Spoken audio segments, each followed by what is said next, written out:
Imagine a South American giant in modern Argentina. Could it still rise back to the top of the food chain? Right now, you are that Giganotosaurus. When you open your eyes, the world has already changed.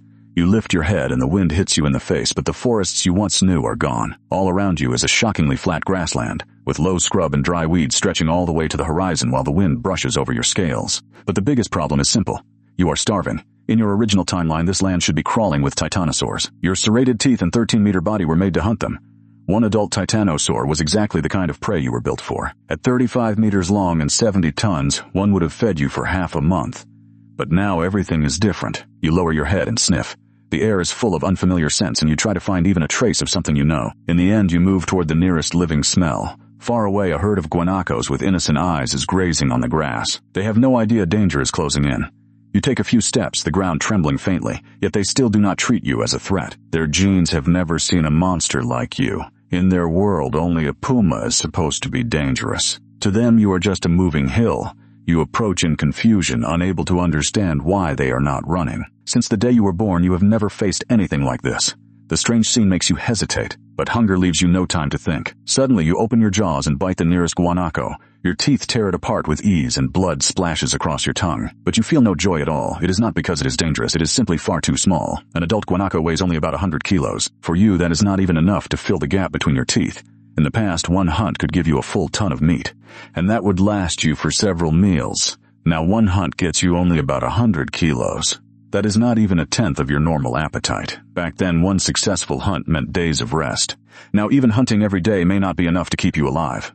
Worse still, that first attack has already sent the rest of the guanacos fleeing. If you went after every last one, you might end up spending more energy than you gain. You hesitate for a moment, but in the end you still give chase. You have no other choice now. Guanacos can run at 55 kilometers an hour, while your top speed is only 30.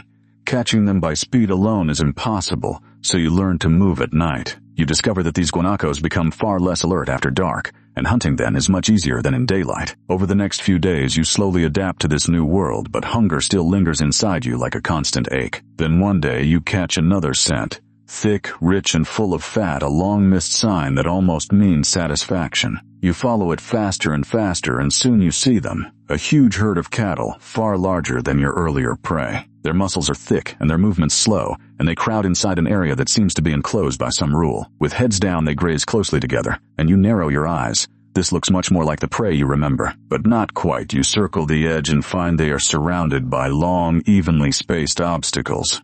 To you, those barriers look flimsy and meaningless. You do not hesitate. You smash straight through and the wooden fence explodes in front of you. The whole herd breaks apart and runs in every direction. You begin to kill, one bite after another, and your 40,000 Newton jaws crush bones instantly. The ground ends up covered in bodies, and this time you eat a lot.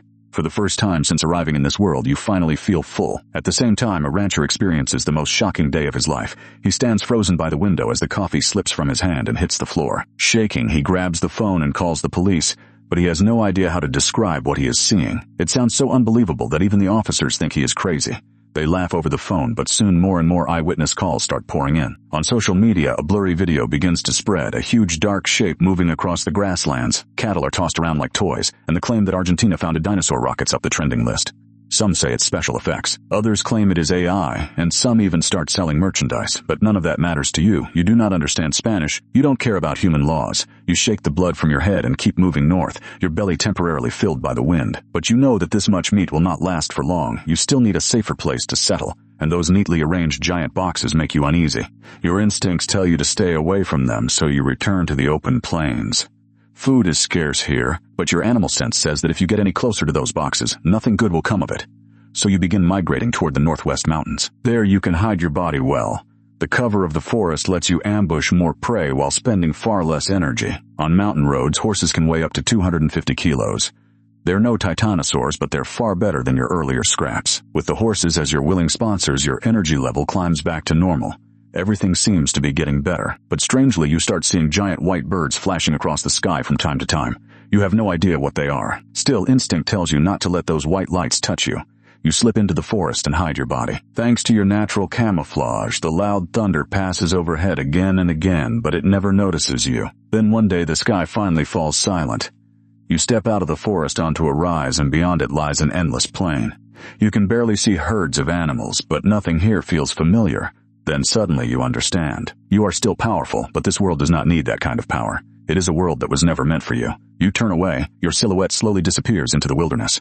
Now and then, someone finds giant footprints, or catches a blurry shape on the horizon. But no one can confirm it, and no one has ever